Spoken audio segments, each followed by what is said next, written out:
Good evening, everyone. Wow. Glad to see so many faces. How many people have actually come outside of Благоевград just for the event? Wow. Give them a round of applause. Welcome, everybody. My name is Boris and I'm the president of the Hub, which is a technology innovation club on campus. And this is a team behind what you're about to experience for the next 2 days. So a big applause. They're amazing, really. Now, before I dive into what's going to happen for the next 2 days, what is it? I'm scared. Okay, please turn off your mobile phones. Enjoy.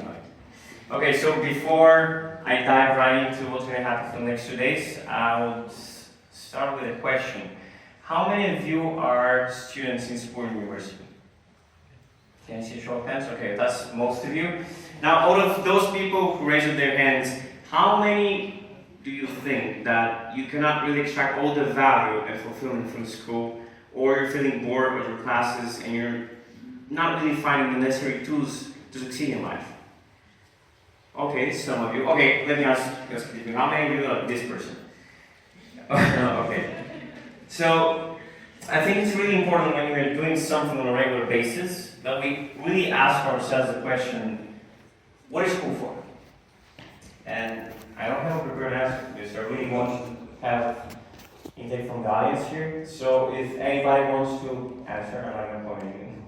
What do you think school is for? Anybody? Yep. To build your personality. To build your personality? Okay. Discover yourself. Discover yourself? Opportunities. Opportunities? Okay. Learning skills. Learning skills. Okay. So, school used to be all about gathering information. Not long ago, it was all about your success was basically measured in the amount of data and information that you gather.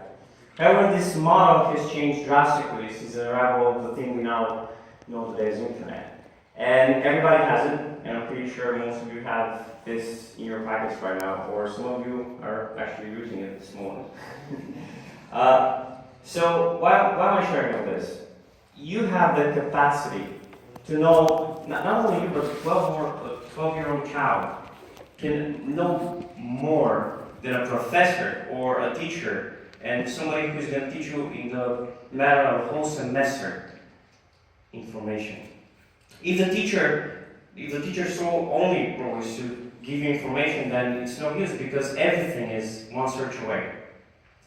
So, what is in the role of the teacher? I believe that teachers should be able to inspire. It should be able to inspire you to go and not collect those, but rather connect it. How do you work with the information that you already have available on your phone every time you're there? So the problem with this is that this model is not really scalable. You cannot really depend on finding a teacher who is going to motivate you and really inspire you. So what is your solution? What can you do? Find a YouTube video that's going to motivate you for the next 2-3 hours? It doesn't really work for a long period of time. So what I've discovered for myself, and I can see many others around me, is that you can get inspired through action and through activity. And in my first year of college, me and colleagues of mine started doing that. We started gathering together, organizing workshops. We wanted to gain real life experience, so we started reaching out to companies more. We started getting help from industry professionals, and some of us started working on real life projects. Now, these activities made it so that our skills grew exponentially. And the only question was, how can we transform and scale this for not 20 people, but 100 people? And the answer came really quickly. It was HackAUBG 2 years ago. I'm pretty sure most of you know what a hackathon is. How many of you use Messenger or YouTube on a daily basis?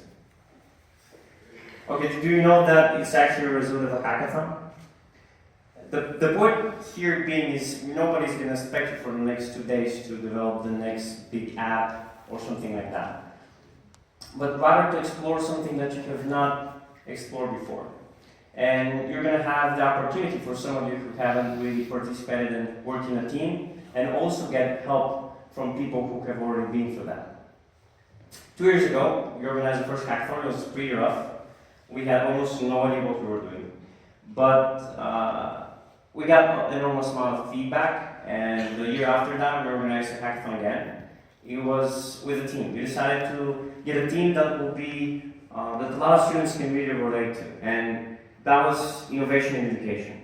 There were some really interesting platforms, for example, that improve the connection between the professors and students. There was VR, education for kids, a lot of that. So this year, again, we thought a lot about what should the theme of this year's hackathon be. So my team and I thought about it, and I think all of you will agree with me that technology has transformed our lives. It has transformed almost every aspect of our lives. And with that coming, there's some drawbacks as well. And we can see that some companies are actually using technology only for profit. However, we believe that business, in its essential core, should be about well-being. It should be about something that matters. And that's why we decided for this year's hackathon, the theme should be digital well-being. Now, I'm already seeing confused faces. What do we mean, digital well-being? Isn't it too generic? Well, it is, to a certain extent, but let me tell you more about it. Basically, we don't want you to focus on profit. We don't want you to focus on an application, a software, hardware that's just going to make your users addicted to the thing that you're doing. We want you to focus on the things that you think that really matter. I'm not going to have much time to elaborate on it now, but after a while, we're going to have a brainstorming session and a lot of sample projects that you can steal from, you can elaborate on ideas. There's going to be a lot of help from organizing team and